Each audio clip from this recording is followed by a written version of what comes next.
Luna looked over at Zephyr, who was currently weighing a small bag of coins he lifted off some drunken idiot who nearly knocked over their table. No, absolutely not. We're not taking him. He gives me the creeps. Freya, who was just finishing healing the ill-mannered drunkards Luna had set on fire, shook her head. Well, we need a frontliner of some kind after you steered our last one, and he's the only fighter not already committed to another group. Either we take him, or you try to reprise your role as a battle mage. Remembering how that particular adventure had ended before they got even a mile out of town, Luna frowned. Well, I still don't like it. There's something off about that guy. There must be a reason he's always adventuring on his own. Zephyr was counting his newly acquired coins when he added his own 2 cents to the conversation. I'll tell you one thing. That guy is a mark born and raised. That's the kind of smile I only ever see on slow-witted farmers before I take them for all they have in a shell game. Freya smiled patiently, pretending not to have heard the last part her rogue friend said. Listen, I hear what you're saying, but I'm no battle cleric, and based on how much I have to heal you, you're both as squishy as a wet paper sack. So, unless we just want to retire here and now, we need someone who can take a hit, and he's the only person who knows how to wield a proper sword available. With the other 2 relenting, the priest took it upon herself to signal the warrior over. Luna couldn't help it, though. The way the living mountain of muscle pointed at himself to confirm Freya meant him, then grinned like an idiot, only made her more uncertain. The giant man looked more like a farmhand than a seasoned warrior, but his record spoke for itself. Even though he always fought on his own, he was rated a full grade higher than their small party by the guild, so he must know what he was doing. But as he weaved through the crowd, rather than walk with a purpose, he juked and dodged around everyone else, apologizing like a weakling the whole time. Oops, sorry about that. Oh, better watch yourself there, bud. That was a close one. Sorry. If I could just squeeze through a smidge, that'd be great. Pardon, excuse me. Coming through, sorry. By the time he'd made it to their table, Luna was ready to sink into a crack in the floor rather than be seen with a bumpkin like him. And Zephyr looked like he was prepared to make some gold off of the man. Only Freya kept her expression neutral as the warrior plopped himself down in a chair and spoke. Well, howdy. I saw you all seemed mighty interested in my company. What can I do you for? Freya nodded in acknowledgement and started explaining their situation. Pardon us, fair warrior. We were just wondering. Before she could get her full explanation out, the warrior interrupted her. You don't gotta call me that. Just call me by my given name, Stan. Luna all but choked on her drink. Stan? That wasn't a proper name for an adventurer. It was just so boring. Though, looking at the man in question, it did seem to fit. Freya continued. Yeah, Stan? We were just wondering if you'd like to join our little group on an Once again, Stan cut her off. Joined your group on an adventure? Boy, howdy, I'd love to. This'll be my first real one. I'm looking forward to it. That made everyone stop for a moment. It was Zephyr who broke the silence. Your first adventure? But I thought you were B-ranked. How'd you get that high without going on adventures? Stan just grinned like an idiot. Oh, I just did a few chores the guild needed doing. Cleaned out a few bandit hideouts, chased away an orc raiding party or 2. Oh, and there was the Chimera. But everyone knows it's not an adventure when you go out on your own. Adventures are when you fight beside heroes and topple demon lords. Luna blinked rapidly. You fought a Chimera? Stan just shrugged. Well, I don't know as I'd call it a fight. More of a disagreement, really. And I just shooed him off so he wouldn't keep bothering this small village down the way, is all. Luna couldn't believe her ears. This man had faced down a Chimera all on his own. That was usually a job for a whole B-level party. But somehow, she just couldn't bring herself to doubt this man's word. He was just so earnest.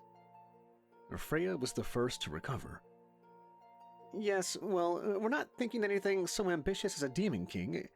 It's really just more of what you've been doing. Clearing out another bandit hideout is all. So if you're interested... Stan held up his oversized hands.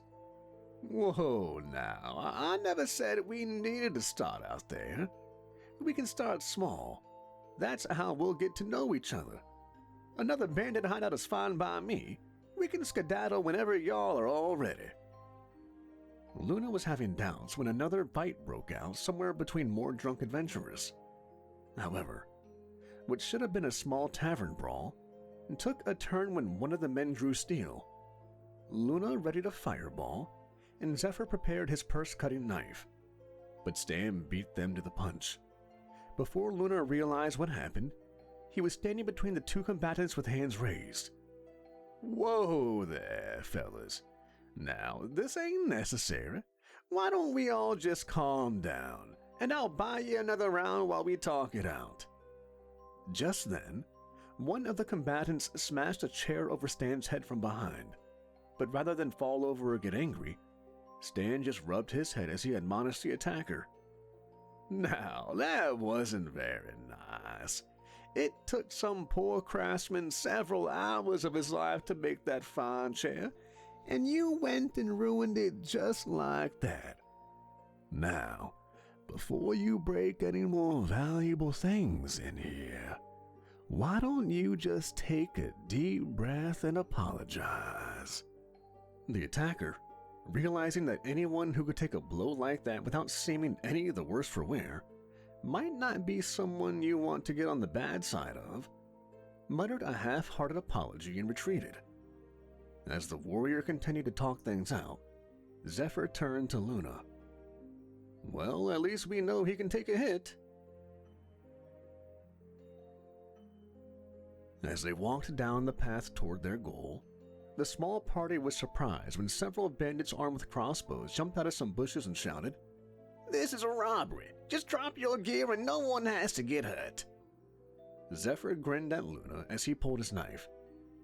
These idiots have no idea what they're in for. Luna couldn't help but agree. They might be a C-ranked group, but a couple of small-time bandits were nothing they couldn't easily handle. She readied one of her fireballs, but the bandits were surprisingly fast, firing off a few bolts before she could loose her spell. Suddenly, Stan was in front of her, and while she couldn't quite see around the oversized man to see what happened, the two metallic clings told her he'd somehow deflected both bolts with his massive two-handed sword. But just as things were about to get good, Stan addressed their would-be robbers. "Well, hold on there, fellas. I can't help but notice you're a bit unprepared for your chosen targets.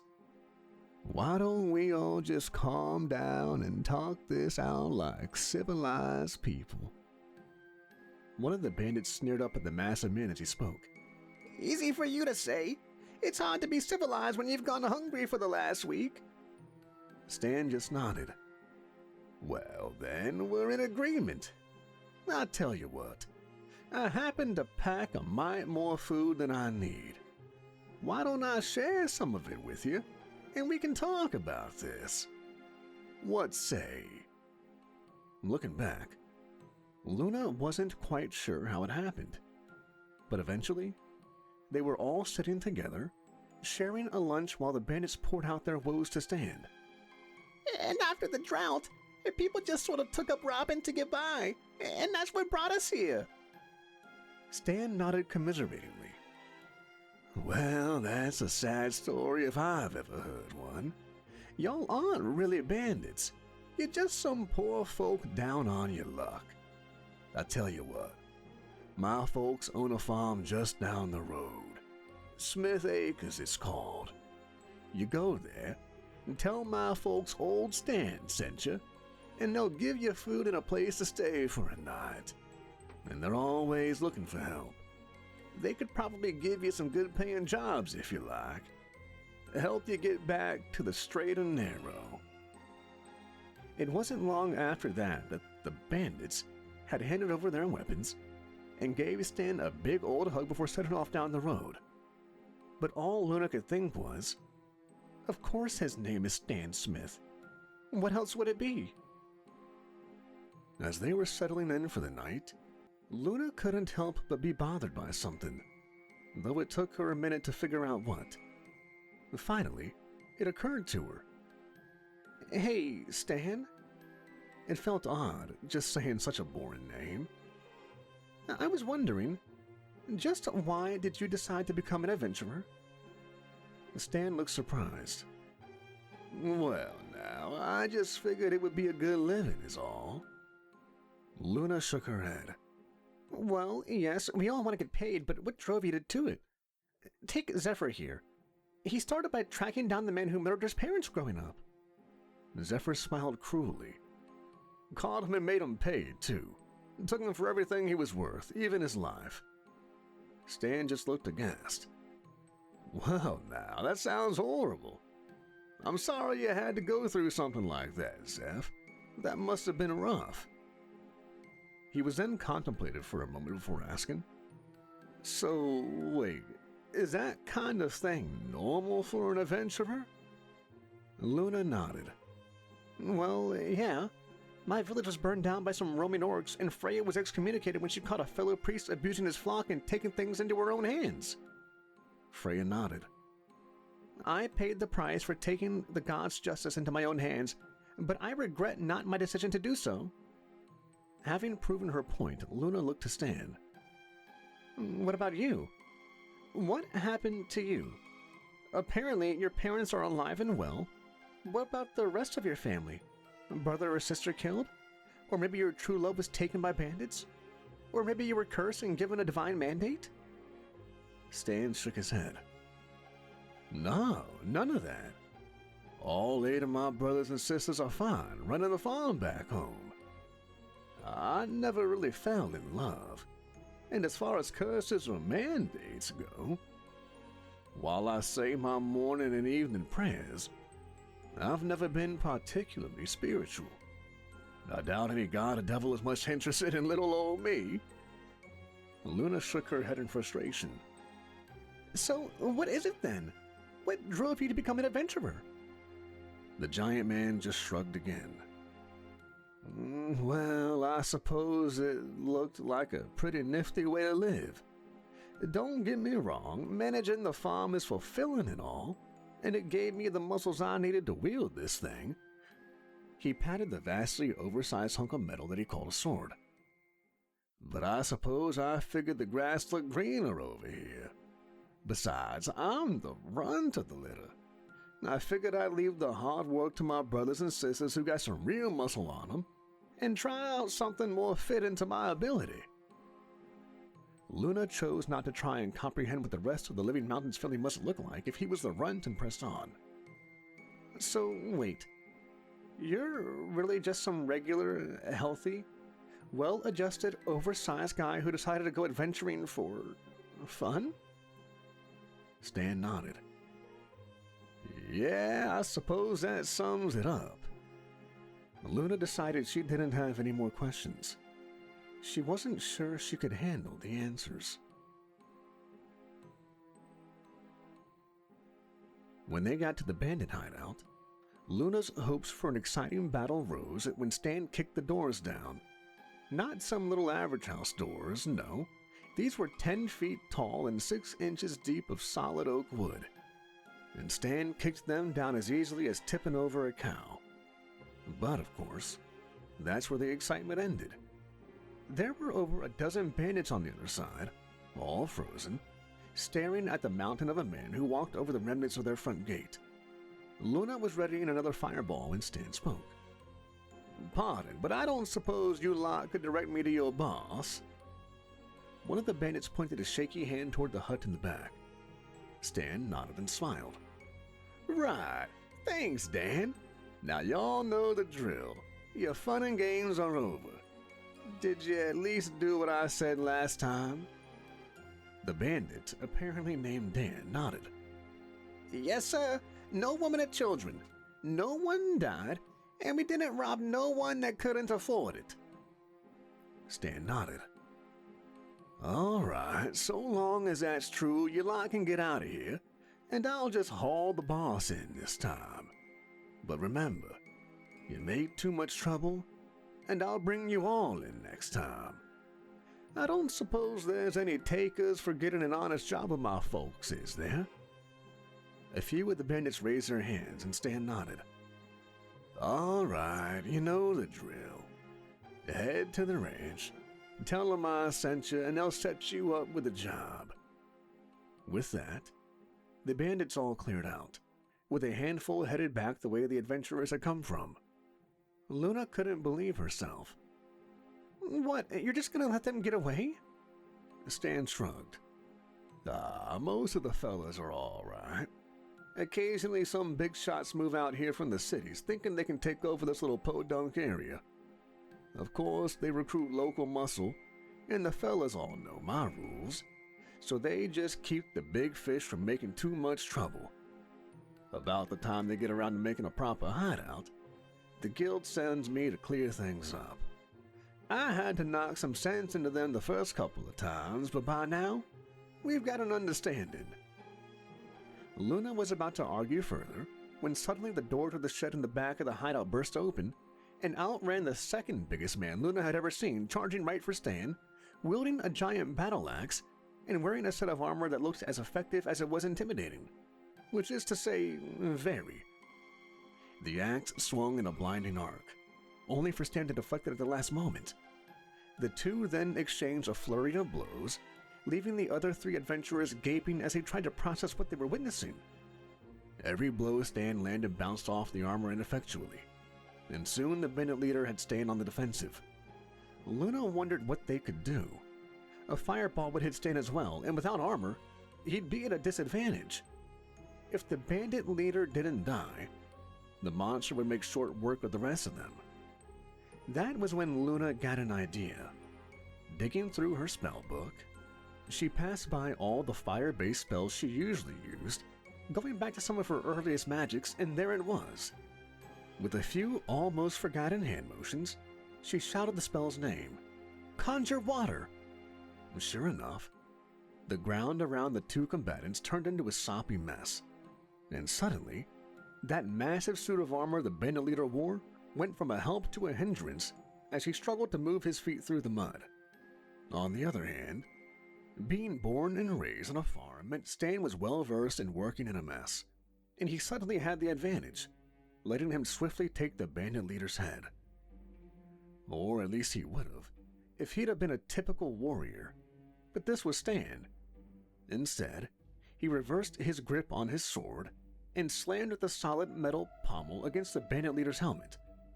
The resulting clang was enough that Luna felt a sympathy headache as the bandit fell into the mud, virtually helpless as Stan kicked his axe away.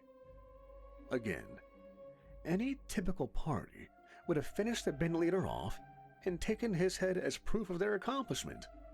But Stan had other ideas. Once the bandit leader was properly tied up, Stan launched into a lecture about how his actions could have hurt a lot of decent people, and if he'd just used his strength for something good, like adventuring or farming, he could be a real asset to the community. This lecture lasted the entire journey back. 2 straight days of non-ending lecture. It went on long enough.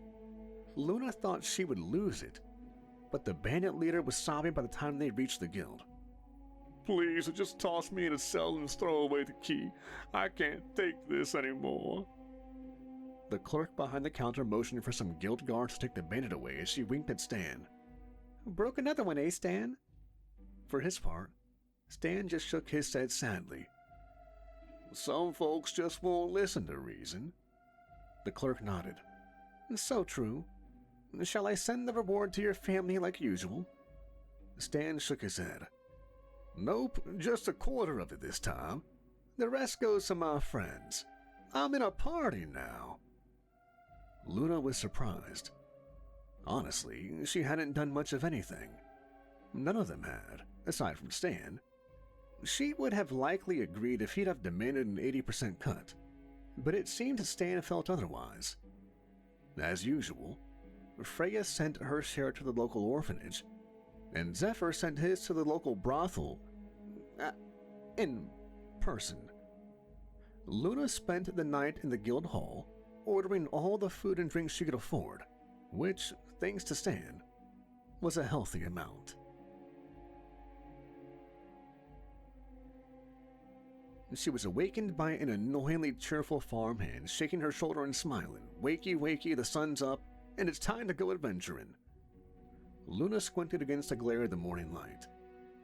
Ugh, go away, unless you want to be cooked to a crisp. Stan's face finally came into focus. Rough night, eh? My brothers drank me under the table a time or three, but just like my mama always says, you can dance with the devils, but you still gotta walk with the sun touched. Besides, it's time to go on another adventure. That was when Luna noticed a rather irritated-looking Zephyr and a satisfied-looking Freya behind him. She hadn't really considered whether to keep adventuring with Stan. But then again, they'd gotten a good payday, and Stan seemed able to pull more than his weight, which was honestly saying something at his size.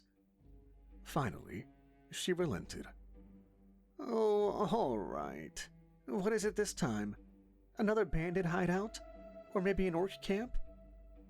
Stan slapped a request poster down on the table, but Luna's eyes were taking a moment to focus as she spoke. Well, I was thinking something a bit bigger this time.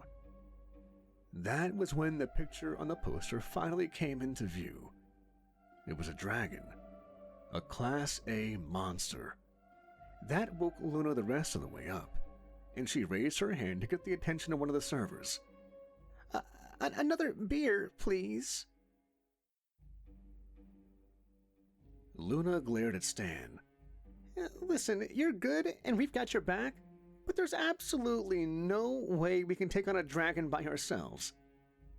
Stan nodded absently, as if deep in thought. Yeah, I suppose you're right. Zephyr and Freya both visibly relaxed. But then Stan continued. We'll need one more person. They're an expert in the field. All three of his companions deflated slightly, but Zephyr leaned over to Luna and Freya. Hey, if this guy is an expert at hunting dragons, he'll know right away we're not up to the task, and maybe Stan will believe him. They both nodded and resolved to see this expert dragon hunter. But rather than speak with any of the senior guild members in the guild hall, Stan led them out into the streets, then up the road to the area most village people called the finance district. It was where only the wealthiest villagers lived, and, of course, where the bank was located. Whoever this adventurer was, they must have been very successful to have made it here. But try as she might, Luna couldn't think of any high-rate adventurers that fit the description. However, Stan surprised them again, when instead of marching up to one of the mansions, he walked into the bank. Maybe one of the guards was a retired adventurer? It would make sense. You'd want the best of the best protecting a place like that. And Stan did indeed walk up to one of the guards, but after speaking to him for a moment, the guard only pointed the way to an office. All four adventurers squeezed in. It wouldn't have been so bad, but Stan squeezed onto a chair meant for a person half his size.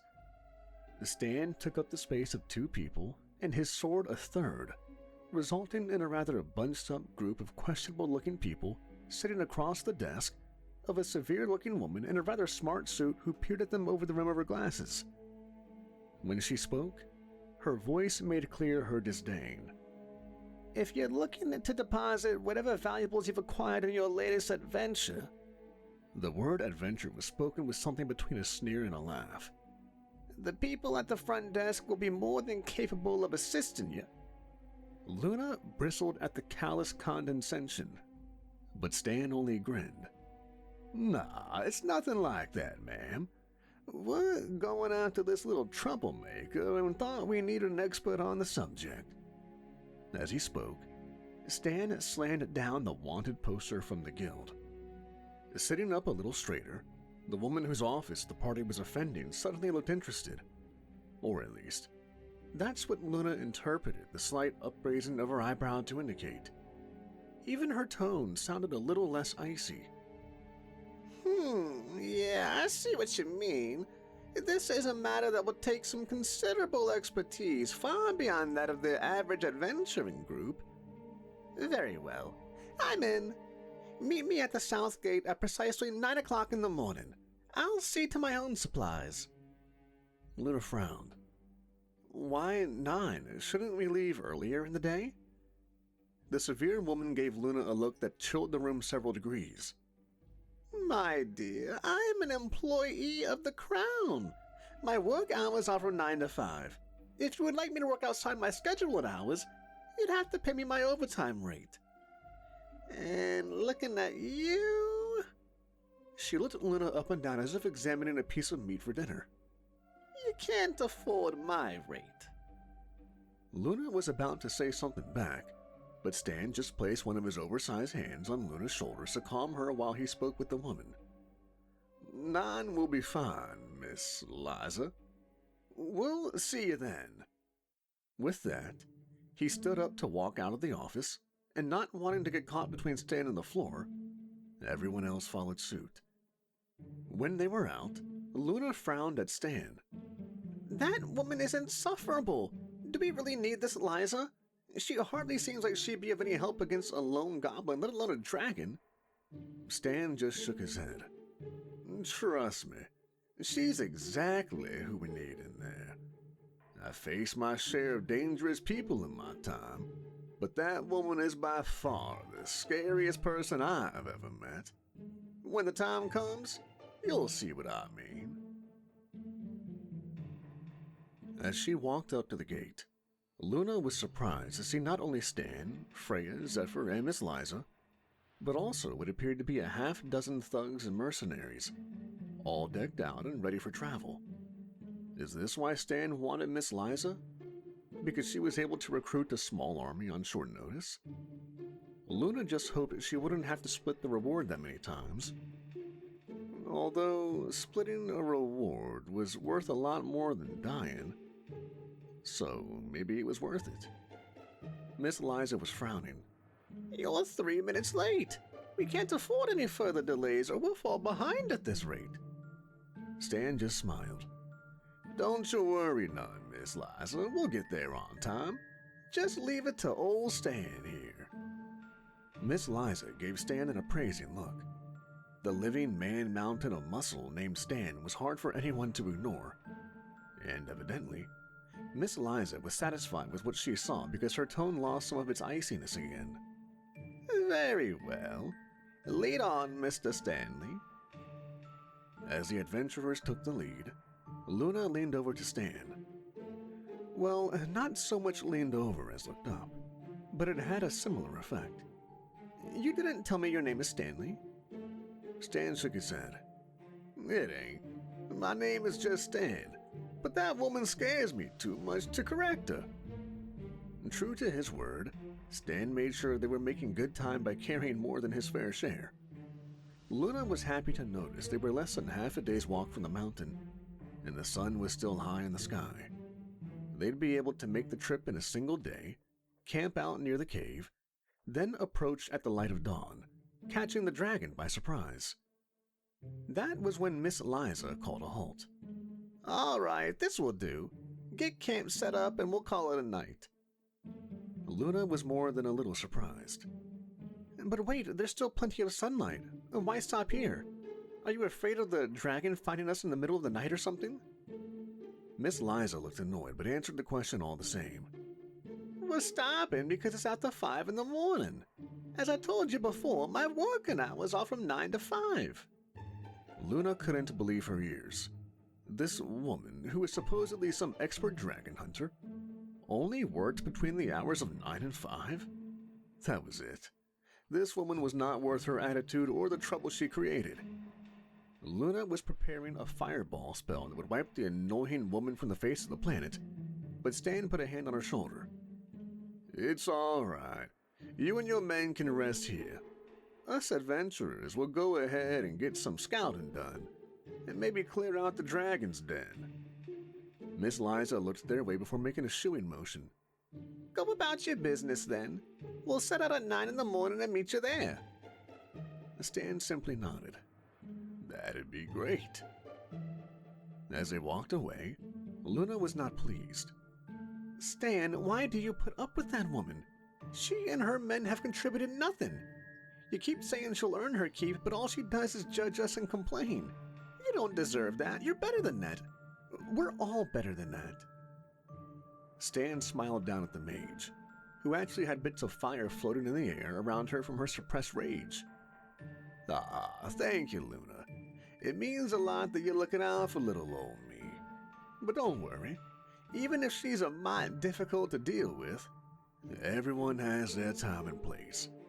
Just trust your friend Stan. She'll be worth it in the end.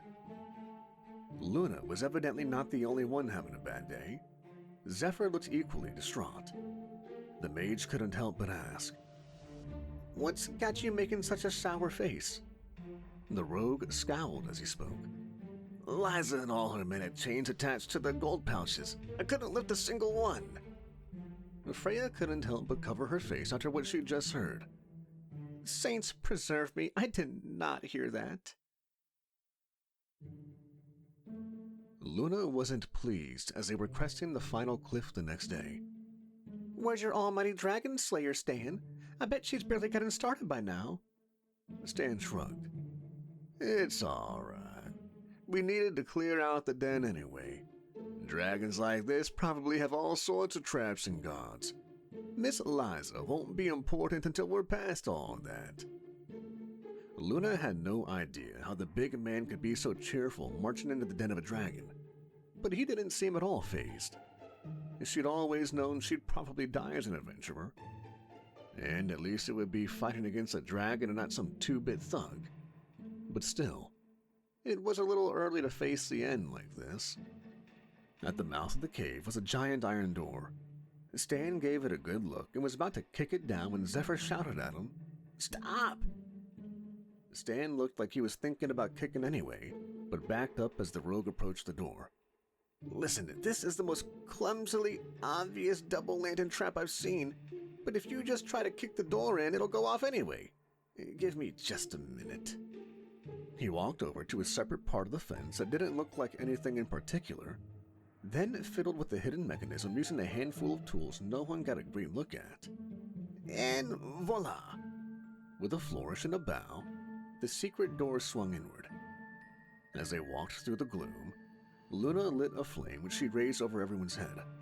Soon enough, the sounds of scrapping and scrabbling all around them made it clear they weren't alone. Then, out of the gloom, charged a small army of kobolds. On the off chance Stan would try to stop and negotiate with them, Luna had already prepped a spell. She made a gesture, and the fireball over their heads leapt forward before exploding in a conflagration that sent the kobolds flying. The few survivors quickly disappeared into the gloom as suddenly as they'd appeared, and the group continued. They traveled this way in the dark for a while, with Zephyr occasionally leading them this way or that to avoid traps he swore were there, and deactivating the few they simply couldn't avoid when they came to another door. This door looked like it was made out of human bone, with a skull sitting in the middle. As they approached, its eyes lit up, literally, and it spoke. "If you wish to pass me, you must answer my riddles 3. But if you answer wrong, it's doom for thee." The four of them looked back and forth between each other, and Freya answered on their behalf. "Ask your riddles, then." The skull somehow grinned. "I have a neck but no head. What am I?" Luna knew the answer to this one. A bottle."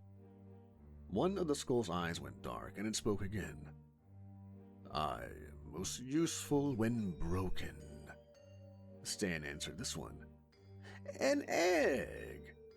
The second eye went dark, and the skull spoke again. "I speak without a mouth and hear without ears. I'm invisible." "But you can call for me. What am I? At that, everyone looked back between themselves. No one seemed to know the answer, but then Freya stepped forward. Luna grinned. Of course the ex-priest would know. She spent all her time with her nose in books. Without hesitation, Freya lifted her hand and shouted, "Turn undead!" With a suddenly blinding light, the door crumbled and fell to the ground, leaving their path open. Stan, who was closest, was rubbing his eyes. "That was bright. And did you have to be that loud? I could hear the echo from the back of the cave." After overcoming several more hazards and traps, including a lich Stan talked into retirement, a lava pit, and even a trap that looked like a fairy trapped in a room but turned out to be a faceless stalker using a mirror, the group finally made it into the treasure room. Before them sat literal mounds of gold and jewels. Zephyr ran forward, only to have his shirt snagged by Stan, who pulled him back just in time to avoid a jet of flame that was launched their way. A low, deep chuckle reverberated through the room as a red dragon the size of a small house crested the top of one of his piles of gold.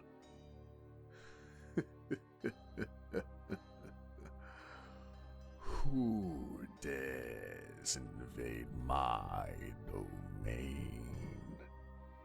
Stan stepped forward. "Now listen here, dragon. You've been causing a right mess in the kingdom as of late. There'll be no more preying on the weak and stealing the gold of hard-working townsfolk under my watch. You'd best return that gold to its rightful owners, or else." The dragon laughed. "You've got it all wrong, little man. I'm helping the kingdom. Why, since I started raiding your villages, the number of guards manning the walls has increased tenfold. I'm creating jobs. I only eat the slowest and weakest of the cattle, so I'm strengthening the herds. And I'll have you know, I even filed taxes on the loot I got last year." For once, Stanley wasn't smiling. "Now, I might just be an old country boy, but my mama didn't raise no fool. Those arguments are disingenuous, and you know it. What good are more jobs when you take away the gold they're paid with? And those cattle you eat were the next up to be butchered. With the decrease in herd size across the kingdom, the price of beef has skyrocketed, making more people go hungry. As for your taxes, the way I heard it, you submitted that your household had a net loss last year and filed for subsidies to make up for it. You're just a good-for-nothing, lazy-about living off the hard work of us townsfolk, and we ain't gonna sit back and let you do it anymore." The dragon reared up and laughed. "And just what will you do about it, little man?" Stan shook his head sadly. I was hoping it wouldn't come to this. No one deserves to go through what you're about to endure. But just remember, you brought this on yourself." The dragon started laughing again. Luna was so terrified that she was about to die, she almost didn't see Zephyr pocket several handfuls of gold and jewels. Then, suddenly, the dragon's laughter cut off, and he stared behind them with terror clear on his face. Luna turned around to see what he was looking at, and there stood Miss Liza, looking more than a little put out. Just as I expected. You put your 1040D forms that you'd lost so much of your hoard to shell company's losses, but I don't see any of the supposed seashells that you bought. All I see are piles of gold." She leaned closer to one pile.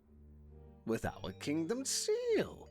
This also contradicts your 1099D, in which you claimed all your gold came from out-of-kingdom raids.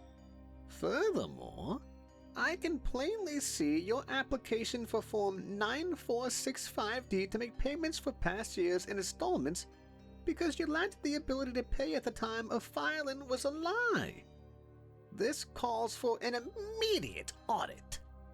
Suddenly, Miss Eliza pulled out a wand powerful enough that Luna could feel the magic radiating all the way over where she stood, and with a motion, all the piles of gold became covered in an impenetrable crystalline surface. She then glared at the dragon. Consider your assets frozen until the conclusion of this audit.